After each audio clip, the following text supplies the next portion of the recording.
under stewardship, that's shifted to where my being now informs my doing, and how I operate within that is completely different. Success, really, how we look at success is... Welcome to the Good Steward Podcast. Chris Evans here. And I want to share my journey from building a $70 million consulting business to losing it all.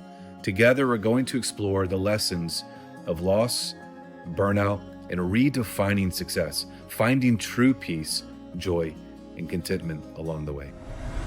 Welcome back. We are here. Chris Evans here, Johnny Nel, the Good Steward Podcast. So glad to be back. This is episode 10 in season 1. I think this is our last episode for the season, technically. Yeah. At least that's what we've written down. Excited about this one. You want to tell the good folks what we're discussing today, Johnny? What is going on, everyone? Welcome back. And as Chris mentioned, this is going to be the final episode for season 1. And we are looking to wrap up this final episode with a powerful discussion about stewardship. What it really means, how to apply it, and why it can transform both your business and personal life if you allow it and lean into it. Chris, can you give us a concise definition of stewardship as you see it? Yeah, I think that stewardship is managing well what you've been giving, simply. And beyond that, I think that includes multiplying what you've been giving. So managing to me is caring for, it's developing, it's being generous with, for example, keeping track of your finances, discovering your gifts and your talents and cultivating those things for the good of your neighbor. And especially in the season that you're in and what God's given you in this season, and looking at how you can develop those things for the good of others. And multiplying to me is, here's the thing that's easy to fall into on this, is all about me doing it. But within the idea of stewardship, it's really about working with God with what he's given you. So us showing up and being diligent with what we have and working those things on a daily, weekly, monthly basis, and really allowing God to be a part of taking that to the extent of what he wants and where he wants to take that to. That's what I've experienced in my life. And one of the things that's been a challenge, and we could talk more about this, but being so self-reliant and having my doing inform my being. And so under stewardship, that's shifted to where my being now informs my doing, and how I operate within that is completely different. Success, really, how we look at success is, or how I'll say how I have looked at success in the past, is attaining and acquiring as much as you can for status, to become as much as you can in the eyes of your peers and society and your family and whatever, because of the internal deficit that we have. And the cause of that is often being continuously exhausted, maybe living in fear, burnout, and just being at the place where you actually never arrive. You never complete. You're never fulfilled. You're never satisfied. And so stewardship really flips that script. It's having an internal reference of health and security, safety, and worth and value that all comes from God.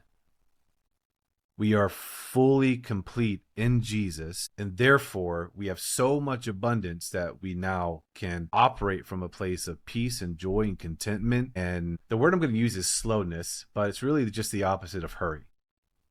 And therefore being sustainable and enjoyable no matter what the situation or circumstance that we might find ourselves in. So that might seem like incomprehensible. If you were to come to Chris Evans a few years ago, I'd be like, okay, dude, whatever. But it's really not, because I've experienced it. I am experiencing it. I'm growing in it. That's such a thoughtful way to look at it, Chris. And it's clear that stewardship isn't just about the big picture, but also about the little choices we make on a daily basis. Yeah. As you mentioned, it's really making sure that you can cultivate what God has given you and steward that well. How would you say does stewardship translate into your day-to-day, whether it's business, personal?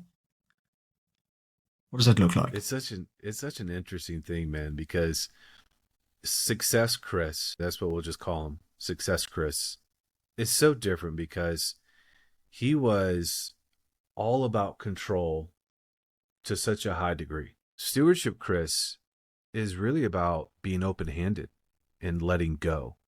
And there's an interesting thing in that, and that's, again, it's about diligence and understanding, okay, who has God made me to be? And then from there, what is my vision, purpose, and mission? And then how do I work diligently to move those things forward? Not trying to control every aspect of it for my safety and security. Because there's this fascinating thing that Dallas Willard says. I think I mentioned him before. He was a philosopher, head of philosophy at USC, I believe, and a theologian, a brilliant dude. And he's made this comment in a really good book. I believe it was called A Life with No Lack, referencing Psalm 23. But he said that we live in a perfectly safe world. Like, you ask anybody on the street that, they're like, what? No, there's all kinds of dangers. But from his perspective is from a kingdom perspective, in that we have a promise to be taken care of. Not that we won't have suffering, but ultimately all things work out for the good of those who are in Christ. And so I think it's having that reference that I'm contributing for and working in the time that I have right now in the present moments for those around me and of course myself, right? There's the practicality of that. But ultimately it's for an eternal purpose. And I think that's a lot of what I have in mind. Is like, if I'm doing these things unto God and it's for an eternal purpose, it's not just for me to stack Benjamins in the bank. That changes my decision making. That changes how I walk this stuff out. Before, success, Chris, was all about, okay, we need to stack as much money as possible. So that might mean that I push my employees past their limits in every way possible, right? That might mean that I don't do what's absolutely best for the client. That might mean that I push myself past my healthy limits. But now it's realizing that, man, I actually don't have to do this because I'm not on some crazy pursuit to acquire and attain, because I've let go, and understanding that I show up, I'm diligent, I operate within my limits, and then I trust God with everything else. I think is really maybe the best way to sum it up, and just being intentional about the things that I have.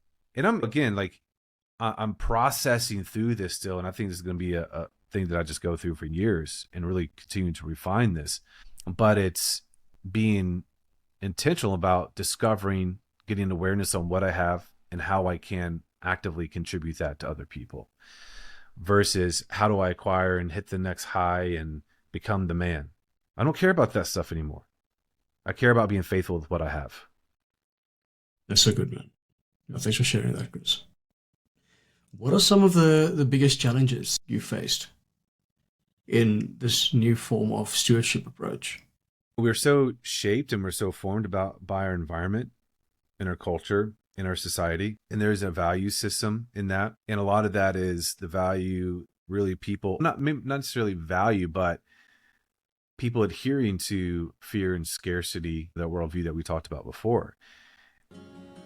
Hey y'all, Chris here, just jumping in. I want to tell you about the Good Steward newsletter. If you're not on that, go to chrisaevans.com/newsletter, chrisaevans.com/newsletter, and get on that. It's a weekly newsletter. And I write a lot about my experience in business, growth, faith, family, really all the things that if you're listening to this, I think that you could find a lot of value in it. And it is written by me for you. Go check it out.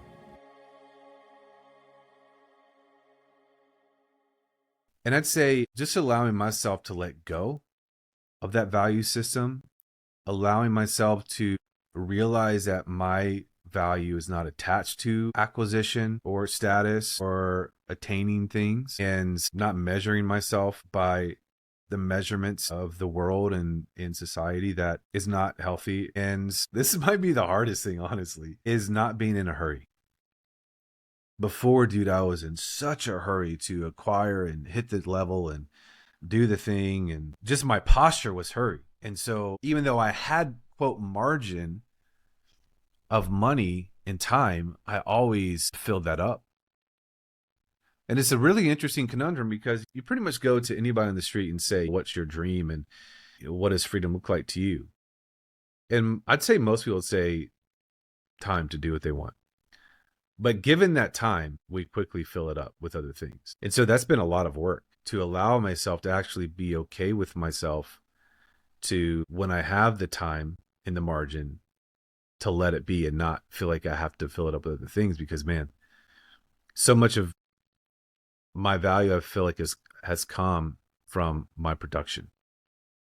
And so to work from that and realize that no, that's not the case, that's been a challenge. Like when I first left the business, and I remember talking to my mindset coach / therapist / emotions coach / all the parts of me that I've been working through, man, I would go fishing and I would just have so much anxiety because I wasn't working. I wasn't on a call. I wasn't writing copy or whatever. And so that's just been a lot of work to work out those mentalities. And that's probably been the biggest challenge. But allowing myself grace through the process, I think, has been such a big thing in how I'd encourage other people. If you're, would identify yourself as driven or ambitious, or maybe you get anxious around the holidays, if you're not working, you're not, doing the thing, giving yourself grace and starting small is going to be a huge contributor to you moving in the right direction.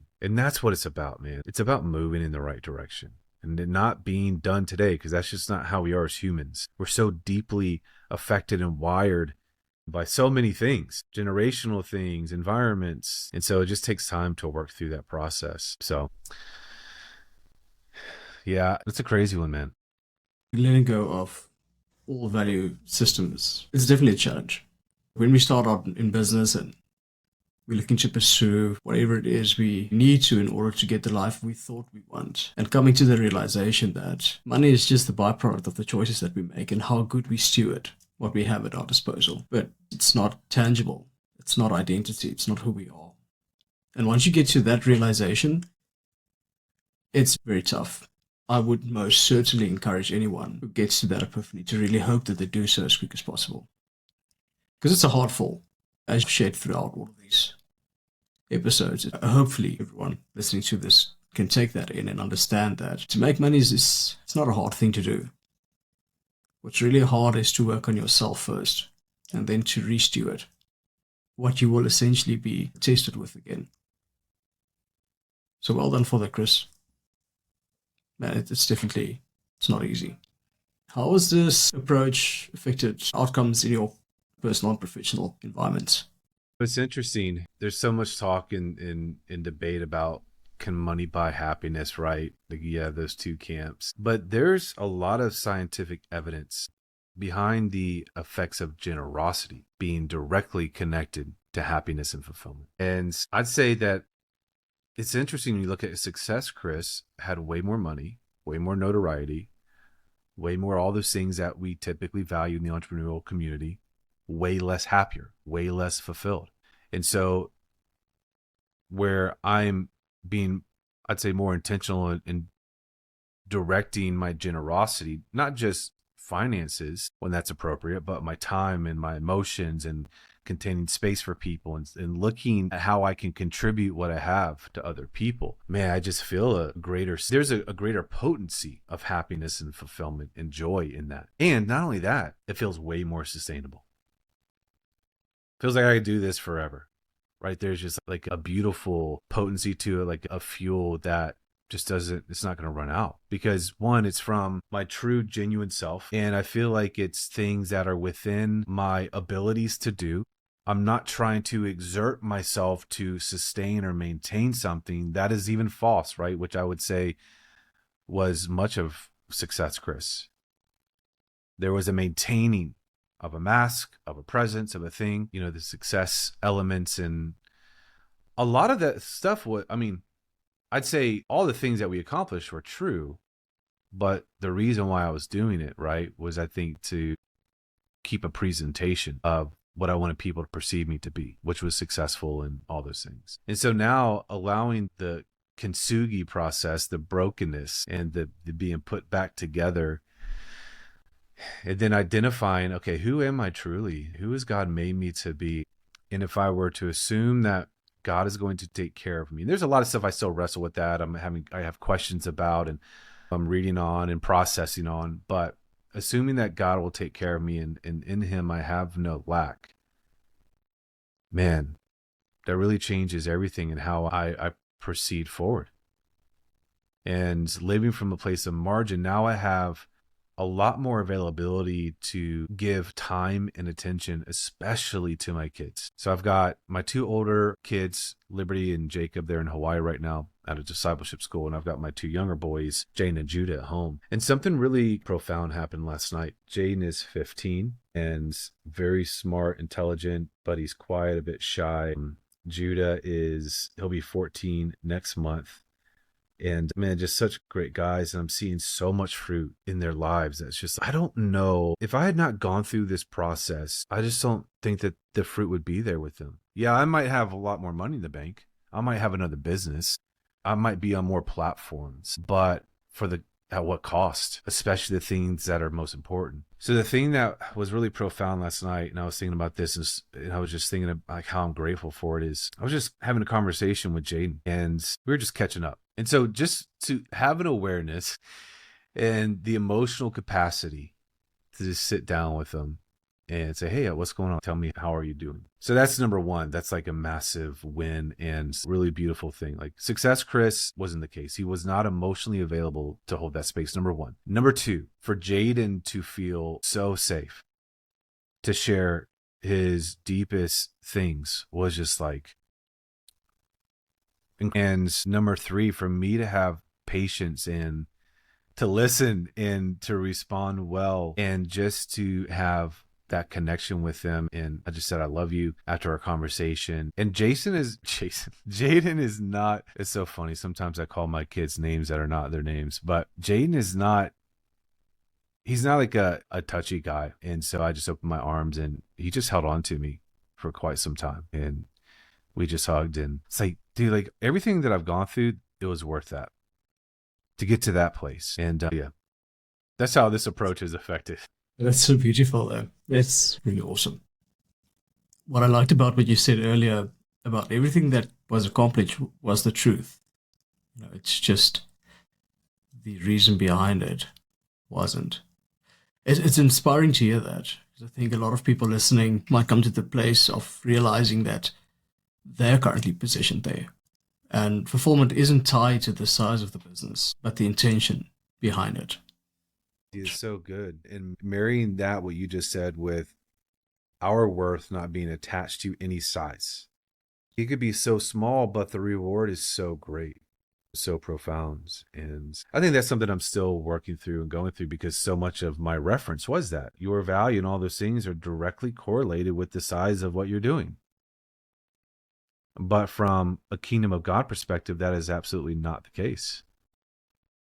It's like what we have, managing that well and being very intentional to grow that. Like I think about the parable of the talents, where there's a really strong reference in regard to that. Okay, whether you've been given 1 talent, 2 talents, 5 talents, 10 talents, like what are you doing with what you have? That's what it's about. And of course, in our reference, this conversation, which we're talking openly about these things, I believe although we're talking about, you can't not talk about kingdom and Jesus and God, but it's really trusting him with all those things. And that's a process that I'm still growing in and processing through. And I'm glad that we can do it here and have these conversations, because I imagine a lot of people are as well. And yeah, thanks for mentioning that. What advice, Chris, would you give to business owners listening who want to shift towards a bit more of a stewardship model, but are afraid of potential impact on their bottom line? Say start with what you have and ask God to help you, right? Assessing your abilities and talents. I've mentioned this before, but the Strengths Finder assessments are really good, I think. Looking into things that are natural for you. For example, my wife, Missy, is exceptionally good at hosting and loving people through her. She's very artistic, and she's like second to none baker. And so a friend who's in our house church, it was her birthday yesterday, and Missy baked her a gluten-free cake. I'm not a gluten-free guy, but it was delicious. I snuck in there after, because she had a girls only get together, and she just was loving well with what she had. Her gift to bake and put these things together and host, and they did a fire outside. And that's an example. That was natural. Like, she didn't have to overexert herself or go beyond her limits to love someone. And I'd say you start there. Start with the things that are where you have, and it could be $10 that you buy someone lunch. It could be $100,000. It could be baking someone a cake, or having someone over for a meal, or looking at a product that you have that you can contribute to someone who needs to learn what you can show and share. And there is no fear and no anxiety in the Lord. So if you have a feeling of fear or anxiety or the what ifs, I guarantee you that is not from God. That's not his intention. His intention is peace and joy in any situation, any circumstance. And like I mentioned before, I've got this tattoo of a raven for Luke 12:24. And that's where Jesus says, consider the ravens. They don't sow or reap. They don't have storehouses or barn, yet God feeds them. How much more valuable are you? So I guarantee you that if you are moving in that direction, okay, God, what are the gifts and the abilities and the talents and the resources and everything that you've given me? I want to give those back to you. He's going to help you. He's going to help you. And you might that might come by a way of a random conversation, or a conversation that seems random, or an idea that just keeps popping up, or maybe just the fact that you're listening to this podcast is God speaking to you. And then finally, from a practical standpoint, identify problems within your reach that you can bring solutions to, simply, and within your limits, within your capacity, and start to be proactive in helping with those things. Because that's taking us back to our original intent, is cultivating and being creative and putting things together and nurturing. That is part of stewardship. And you have unique abilities that I don't have, that Johnny doesn't have, and gifts and mindsets and things that people need. The key is to focus on serving others rather than worrying about the immediate results for our personal gain. It's so good. And I get it. I get the challenge of, it's very easy to focus on self and my needs. And that's process that I'm going through personally. Still work through that. But it's a daily practice of setting my mind on the goodness of God, and that he cares for me and that he will provide, because that's his promise. Now, that doesn't mean I'll be flying in a private jet or first class or eating filet mignon, but nonetheless, everything that I have, that I need, I'll have. And it's a beautiful thing, man. To even have a contentment in that, I find, is really powerful. And it's more powerful than what billionaires have. To have little and have contentment is a very powerful thing. Anyways, that's a different bit of trail, but it's good though. That might be another episode. So as we conclude this, Chris, what is the one key message you want listeners to take away from this entire season 1?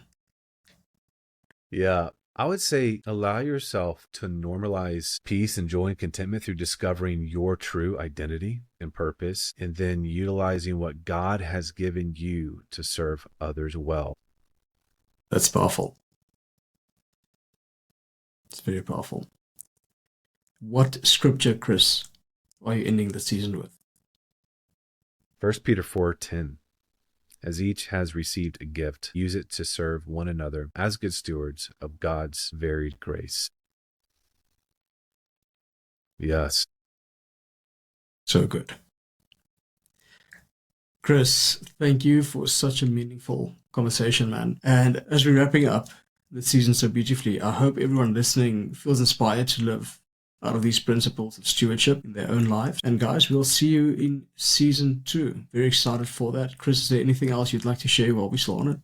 Thanks for being a part of this and hosting and directing the conversation. I appreciate that. And yeah, I would say definitely share this. Let us know how this is going. You can shoot an email to support@chris8evans.com. We definitely want to hear from you. We're in the process of developing more tools and resources, things that I wish I had back in the day, to allow you to work through this stuff on your own. Who knows what'll happen, but we're slowly moving in that direction. Yeah. Next season, I think that we'll actually start bringing in some guests, and we'll have other conversations. And if you have suggestions, things that you want to hear us talk about or dive into, definitely open to that as well. So feel free to shoot an email there. And we really appreciate you giving your time to this. Don't take that lightly. Know that time is scarce these days, and we do pray for you, actually, and we hope that this really is moving you in a healthier direction in your life. And yeah, much appreciation, much love. I think that's it. Guys, thank you so much for tuning in. Thank you for your time, and see you in season 2.